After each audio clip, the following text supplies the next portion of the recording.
તુલસી પૂજા કરતા પહેલાં જાણી લેજો આ નિયમો અને પૂજન કરતી વખતે રાખી દેજો તુલસીના કુંડમાં આ એક વસ્તુ, તો થઈ જશો સુખી અને ધનવાન। જય માતાજી, જય શ્રી કૃષ્ણ। મિત્રો, આજે આપણે જોવાના છીએ તુલસીજીનો મહિમા। મિત્રો, જો આપ અમારી ચેનલમાં નવા હોય તો ચેનલમાં જોડાયેલા રહેજો અને કોમેન્ટ બોક્સમાં જય માં લક્ષ્મીજી લખવાનું ભૂલશો નહીં। ચલો આગળ હવે આપણે જાણીએ કે સંપૂર્ણ માહિતી। મિત્રો, આપ જાણો છો એવી રીતે દરેક ઘરના આંગણામાં તુલસીજીનો છોડ હોય છે અને રોજને માટે ઘરના વડીલો તુલસીની પૂજા કરતા હોય છે। મિત્રો, આમ તો તુલસી પૂજન એ પૂર્વજોથી ચાલતી આવતી એક આધ્યાત્મિક પૂજા ક્રિયા છે। મિત્રો, આજે તમને એ જણાવવા જઈ રહ્યા છીએ કે તુલસી પૂજા કરતી વખતે જો આ નિયમોનું પાલન કર્યા સિવાય પૂજા કરવામાં આવે તો તેમનું કાંઈક જ ફળ મળતું નથી અને લક્ષ્મીજી નારાજ થાય છે અને તેમાંથી ઘરમાં બરબાદી થઈ શકે છે। તો મિત્રો, આ વિડીયોને અંત સુધી જોતા રહેજો જેથી કરીને તમને સંપૂર્ણ માહિતી મળી શકે અને કયા કયા નિયમોનું પાલન કરવું જોઈએ, કઈ વસ્તુઓનું ને બાજુમાં રાખવી જોઈએ, કયા સમય અને કેવી રીતે પૂજા અર્ચના કરવી જોઈએ, જેથી કરીને કે તમે લક્ષ્મીજી તમારી ઉપર પ્રસન્ન થાય અને તમારા ઘરમાં બરકત આપે। મિત્રો, આપ જાણો છો એ મુજબ દરેક ઘરની અંદર તુલસી પૂજા રોજની માટે થતી જ હોય છે, પરંતુ ઘરના અમુક લોકો નથી જાણતા કે તુલસી પૂજા કયા સમયે અને કેવી રીતે કરવી જોઈએ। સૌ પ્રથમ તો મિત્રો, બ્રહ્મ મુહૂર્તમાં તમે જાગ્યા પછીથી સ્નાન કર્યા સિવાય ક્યારેય તુલસી પૂજા કરવી નહીં અને સ્નાન કર્યા બાદ વહેલી સવારે એટલે કે સૂર્યાસ્ત સમયે તુલસી પૂજા કરવી એ ખૂબ જ શુભ માનવામાં આવે છે, કારણ કે મિત્રો, તુલસીના છોડમાં દેવી લક્ષ્મીજીનો વાસ હોય છે। એટલા માટે જ તુલસીના છોડને લક્ષ્મીના છોડ તરીકે પણ ઓળખાવવામાં આવે છે। મિત્રો, આપણા શાસ્ત્રોમાં અને વાસ્તુ નિયમો મુજબ એવું માનવામાં આવે છે કે દેવી લક્ષ્મીજી બ્રહ્મ મુહૂર્તમાં પૃથ્વી પર ભ્રમણ કરતા હોય છે, એટલે કે આપણા ઘરની પણ મુલાકાત કરતા હોય તો આ સમયે તુલસી પૂજા કરવી ખૂબ જ શુભ માનવામાં આવે છે। અને મિત્રો, તુલસી પૂજા કરતી વેળાએ કયા પ્રકારના પાણીનો ઉપયોગ કરવો, અબીલ ગુલાલનો ઉપયોગ કરવો કે ન કરવો, અને તે તમામ માહિતી આપણે આજે આ વિડીયોમાં જોવાના છીએ।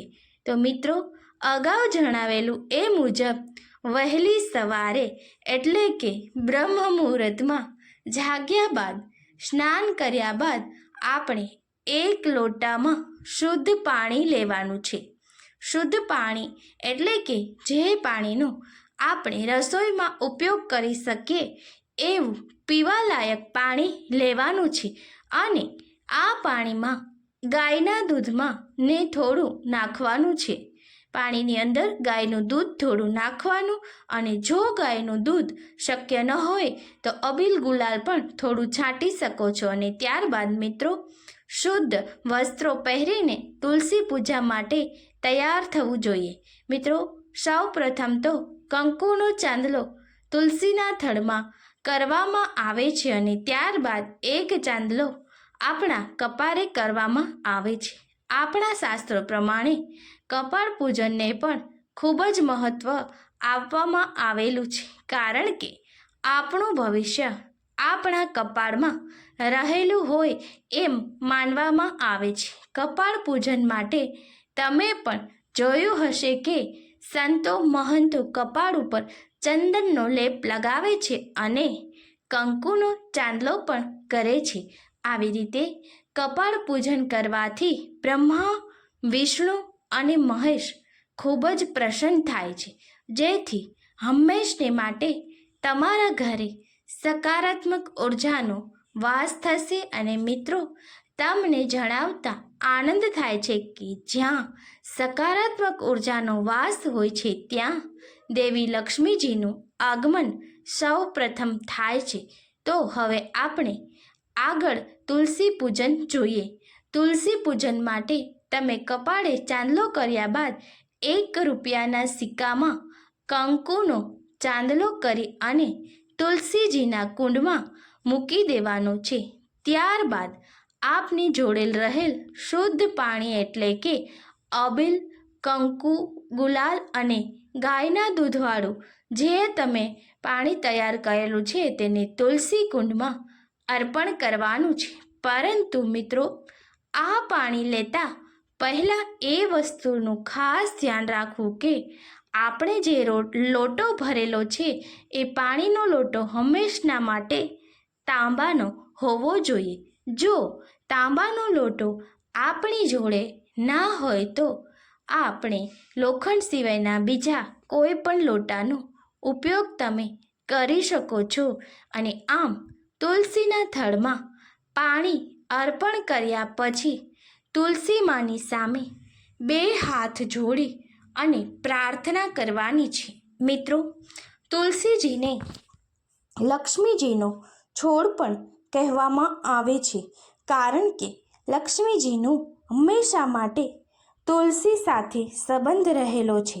એટલા માટે જ્યારે પણ તુલસી પૂજા કરીએ છીએ ત્યારે લક્ષ્મી દેવીજીને હંમેશા માટે યાદ કરવા જોઈએ.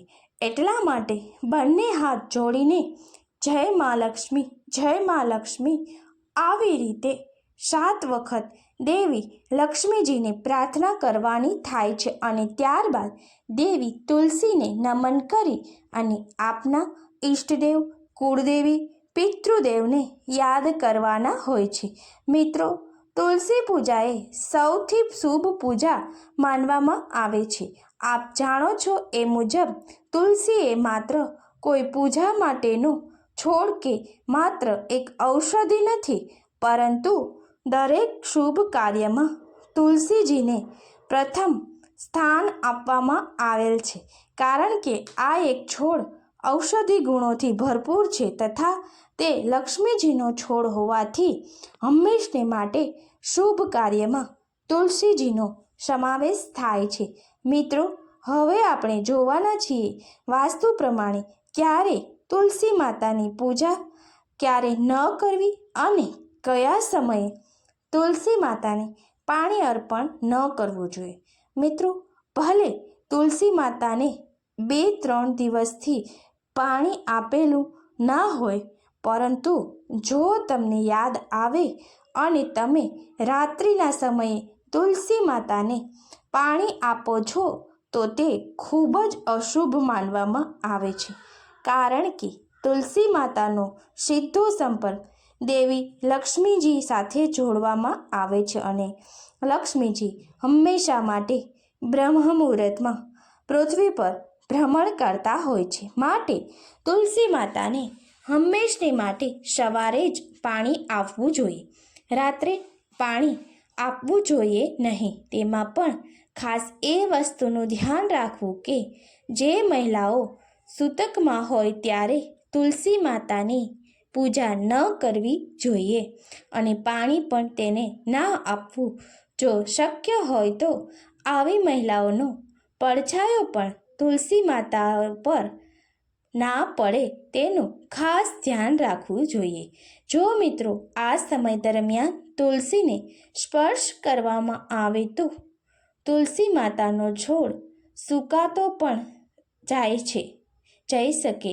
મિત્રો, એ વાતનું ખાસ ધ્યાન રાખવું કે તુલસીનું કુંડ હંમેશા માટે સ્વચ્છ જગ્યાએ રાખવું અને દિવસના ઉગતા સૂર્યનો પ્રકાશ હંમેશા માટે તુલસીના છોડને સ્પર્શ કરે એવી રીતે કુંડની જગ્યા હોવી જોઈએ. એટલે કે તુલસીનો કુંડ એવી જગ્યાએ ન રાખવો જોઈએ કે જ્યાં પૂરા દિવસમાં એક વખત પણ સૂર્યનો પ્રકાશ પહોંચતો નથી. જો મિત્રો આવા નિયમોનું પાલન કરશો તો દેવી લક્ષ્મીજી પ્રસન્ન થશે અને આપના ઘરે હંમેશા માટે પૈસાની ક્યારેય પણ તંગી નહીં રહે. મિત્રો, વાસ્તુશાસ્ત્ર પ્રમાણે તુલસીજી એ દેવી લક્ષ્મીનું સ્વરૂપ હોવાથી જ્યારે પણ તમે પૂજા કરો છો ત્યારે સૌ પ્રથમ દેવી લક્ષ્મીજીનું નામ તમારે અવશ્ય લેવું જોઈએ. અને મિત્રો, આપને વિશેષમાં એ પણ જણાવી દઈએ કે તમારા ઘરે રહેલો તુલસીનો છોડ ક્યારેય પણ કોઈને ગિફ્ટમાં આપવો જોઈએ નહીં. જો તમારી ઘરે રહેલો તુલસીનો છોડ તમે કોઈને આપશો તો લક્ષ્મીજી નારાજ થઈ અને તેમના ઘરે જતા રહેશે. એટલે કે લક્ષ્મીજી આપના ઘરે પ્રવેશ કરશે નહીં. તો આ વસ્તુનું ખાસ ધ્યાન રાખવું. તે ઉપરાંત મિત્રો, જો તુલસીના છોડમાં અચાનક જ મંજરી આવવા લાગે છે અને અચાનક જ તુલસીનો છોડ સુકાતો જણાય તો દેવી લક્ષ્મીજીનો ખાસ તમને કંઈ સંકેત આપે છે. મિત્રો, આ સંકેત હોઈ શકે છે કે દેવી લક્ષ્મીજી આપણાથી કોઈ કારણોસર નારાજ થઈ ગયા છે. તેનું મુખ્ય કારણ હોઈ શકે વાસ્તુશાસ્ત્ર અનુસાર આપણા દ્વારા પૂજા કરવામાં આવેલી નહીં હોય. તો મિત્રો, આ વાતનું ખાસ ધ્યાન રાખવું કે જ્યારે પણ તમારા ઘરે રહેલો તુલસીનો છોડ સુકાતો જણાય તો લક્ષ્મીજી નારાજ હશે. તો હવે લક્ષ્મીજીને પ્રસન્ન કરવા માટે કયા કયા ઉપાયો કરવા જોઈએ તે આપણે જાણી લઈએ. મિત્રો, જ્યારે પણ આવું બને ત્યારે તમારે સવારે બ્રહ્મ મુહૂર્તમાં સ્નાન કર્યા બાદ અવશ્ય માટે તુલસી પૂજા કરવી જોઈએ અને તુલસી માતાને સ્વચ્છ પાણી આપવું જોઈએ. તે ઉપરાંત તુલસી માતાને ખૂબ જ સાફ કરેલી જગ્યાએ રાખવા જોઈએ. તે ઉપરાંત મિત્રો, ઘરના મુખ્ય દરવાજા આગળ જો કોઈ ચપ્પલનો થપ્પો લગાવેલો હોય તો તે તુરંત જ કચરો કે ચપ્પલ હોય તો તેને હટાવી દેવા જોઈએ અને આપણા મુખ્ય દરવાજાનું પૂજન કરવું જોઈએ. મુખ્ય દરવાજા આગળ સ્વસ્તિક લગાવી અને નિત્ય સવારે પૂજન કરવાથી દેવી લક્ષ્મીજી પ્રસન્ન થશે. જો મિત્રો આ વિડીયોમાં તમને જણાવવામાં આવ્યા મુજબના નિયમોનું તમે પાલન કરશો તો લક્ષ્મીજી હંમેશને માટે પ્રસન્ન રહેશે અને આપના ઘરે ક્યારેય પણ પૈસાની તંગી નહીં આવે. આશા રાખું છું કે મિત્રો આપને આ માહિતી પસંદ આવેલ હશે અને ઉપયોગી થશે. તો આપ અમારી ચેનલમાં નવા હોય તો ચેનલને સબસ્ક્રાઈબ કરી, શેર કરી અને જોડાયેલા રહેજો, જેથી તમને આ પ્રકારની તમામ માહિતીઓ મળતી રહે. જય મા લક્ષ્મી, જય મા કુળદેવી. આભાર. જય મા લક્ષ્મી.